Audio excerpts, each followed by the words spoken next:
Hi, my name is Raúl Sansores. This is my wife, Anna Sansores. I've been sober for a little bit over a year, 375 days to be exact. Hi, my name's Trent and Natalie Cohen.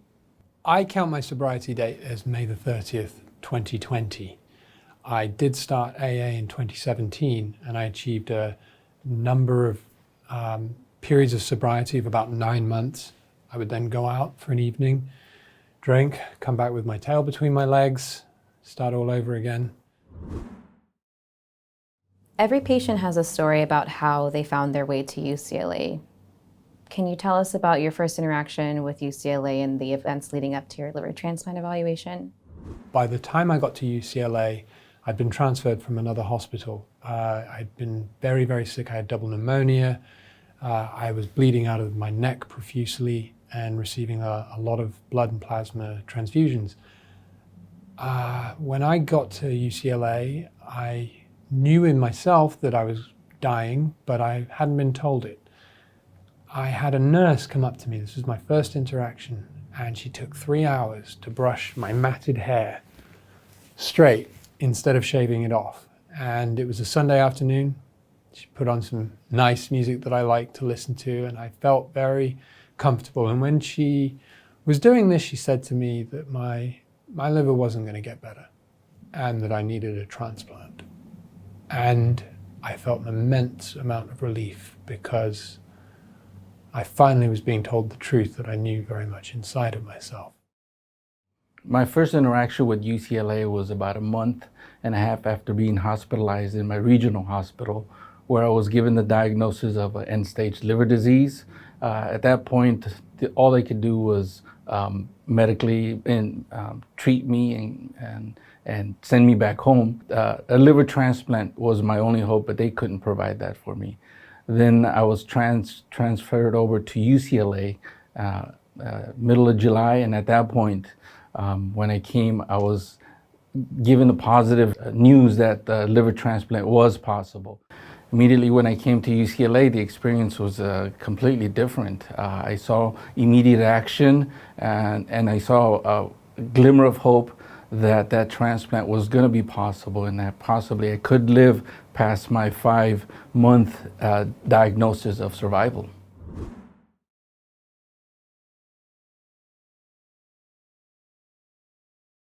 Sometimes people think that getting a liver transplant is the magic fix, but working on your recovery and maintaining that is a whole other thing to focus on.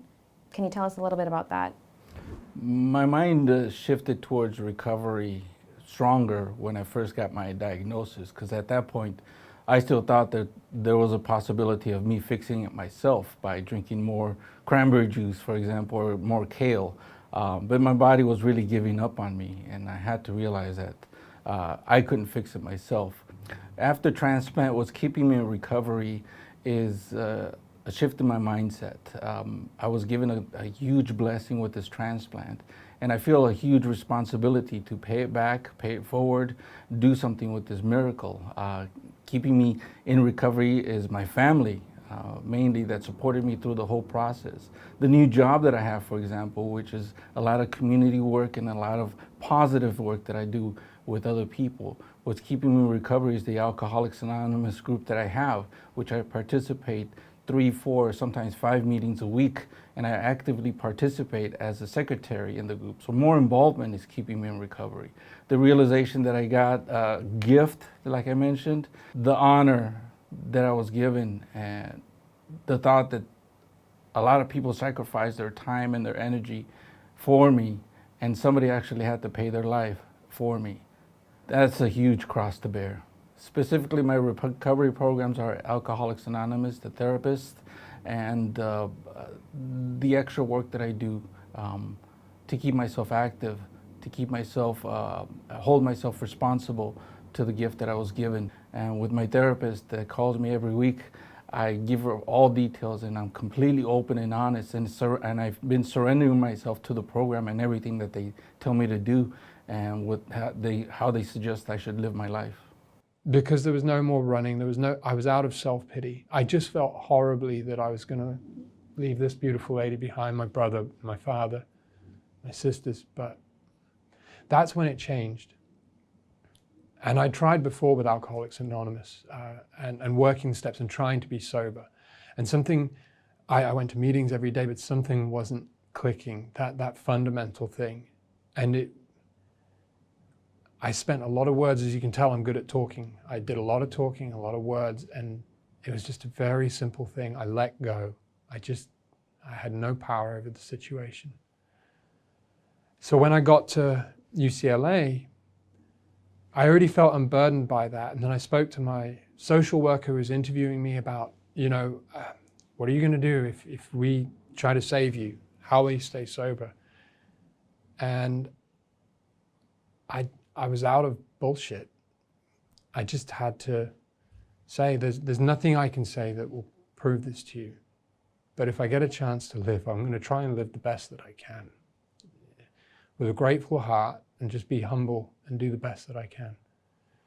With regard to recovery programs that I continue with, I still am an active member of AA. I go to multiple meetings, not just one, different formats. I participate as well in the UCLA liver and small bowel transplant group, which is a different family. It's a different community. It is definitely a family, and a different kind of understanding that takes place.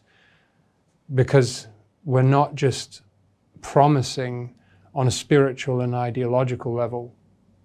It now has a medical necessity too, that I take very, very, very seriously. I'm only here because I've been blessed with this through UCLA, through a medical facility. So I have to uphold my end of the bargain, absolutely every day. Sobriety is an everyday issue that you never are going to own. So every day you've got to pay rent on it. And then also I have an addiction therapist. I speak to him weekly. Every time I speak to him, it feels like a 15-pound weight has been lifted off my chest.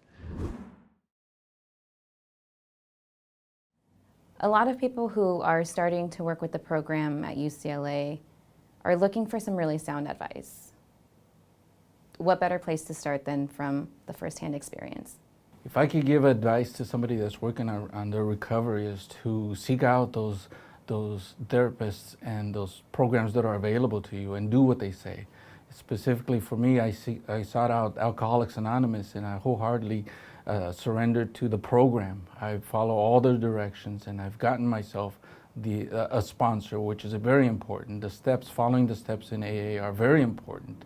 Surrendering yourself to your therapist and what your therapist tells you to do is very important. Honoring your wife and your family and your kids is very important. And if you think about everything that you've missed out, this is a kind of treatment to try to make up for everything that you didn't do or that you did wrong. We need to love ourselves in a more complete way, an honest way, which means taking care of ourselves. You gotta eat right. You've got to follow all of the nutritional demands that your doctors are gonna ask you to do, whether you're pre-transplant or post-transplant. That doesn't change. Being proactive in your recovery every day. Because even if you feel like you're in decline, you're actually in recovery. If you can stop the damn flood that is this rampant alcoholism that honestly wants to consume you, and it wants you dead. It is merciless. And you have to be brave. This is the fight of your life, and it is a very, very noble one.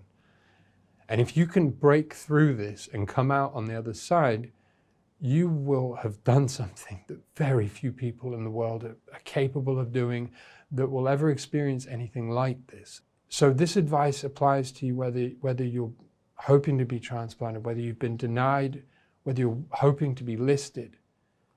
It's that you have a very simple choice right now that will honestly, this truth, they say it all the time, but it's true. The truth will set you free. Be honest.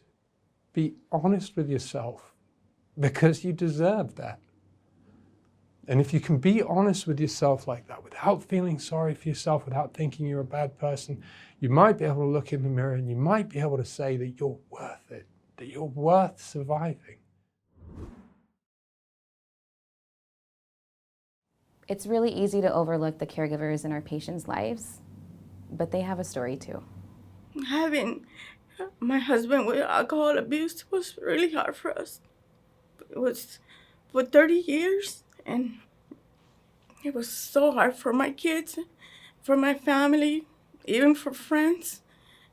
We won't have friends come over because he will be drinking all the time, and I'd rather have no friends. But now I feel so proud of my husband because he's a new man and he's a completely new person. And he's the best for us. And I'm so blessed to have my husband.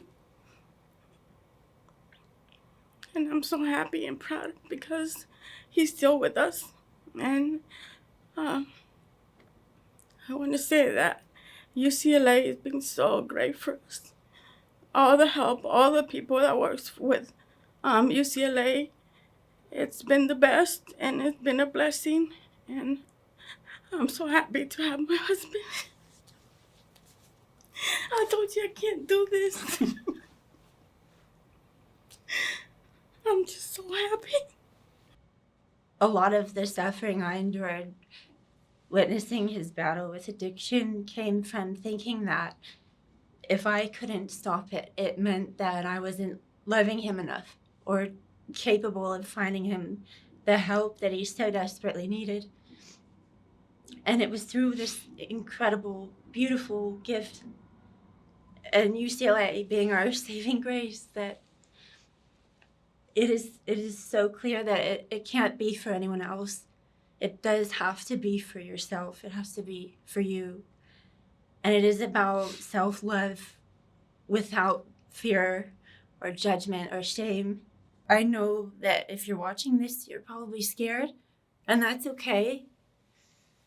You're in the right place. And wherever you are on your journey, it will start with what you decide to do today and every day moving forward, no matter what the outcome is. And just know that you're not alone and that there is hope. I found so much hope in other people in the transplant support group, and I hope that we can do that for others too. So as the caregiver, it is so important to take care of yourself too. And I will say, take care of yourself first. When your loved one is in the hospital, whether they're waiting to be evaluated or listed, transplanted, you have to take care of yourself and make sure you're sleeping enough, that you're getting the nutrition you need, enough water, hydrating, because this is a very emotional roller coaster that you'll be on. And if you are running on empty, so to speak, you can burn out, and for your loved one, when they'll be counting on you for that support and that care, it is so important to also make sure you're okay. I would highly recommend therapy. I think that doing little things for yourself, whether it's exercise, and if you have to take a nap, if it's going for a walk, because this is an amazing, incredible journey that you'll be on, but you're not alone again. So reaching out to even your social worker, having other family and friends there to support you. Al-Anon, absolutely. And I think just, again, day at a time, because things might change very quickly from one day to the next, trying to just talk again and be open and communicating with someone, your loved one as well. But, depending on how sick they might be, you really have to make sure you're okay.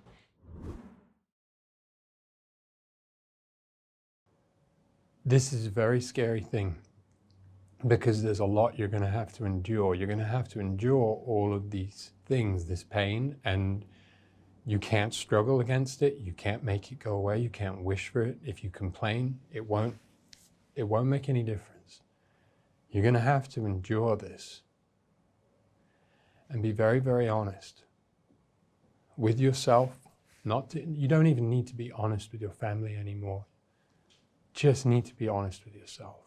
If you're watching this, then you have all the hope you're going to need. You're at UCLA and you are on their radar. And I didn't have that afforded to me to begin with, but I'm telling you, as soon as you get to UCLA, they will evaluate you fairly. They will take care of you. You will be okay if you do everything that they ask you to do. And when they ask you to do it, I'm asking you to do it this way. Don't do it reluctantly. Don't do it even with any thinking. Just do it. If you're working towards getting listed or getting a transplant, what I suggest you to do is to do what the hospital says and to do what your programs say. Because for all these years you've been trying it your way and it hasn't worked. Even if you get rejected, you still have to follow the instructions because there's still survival out there and there's still hope. So if you follow the treatment and you follow what they say and what to do, that's the best thing you can do, because everything you've done in the past hasn't worked and it's obvious it's not going to work.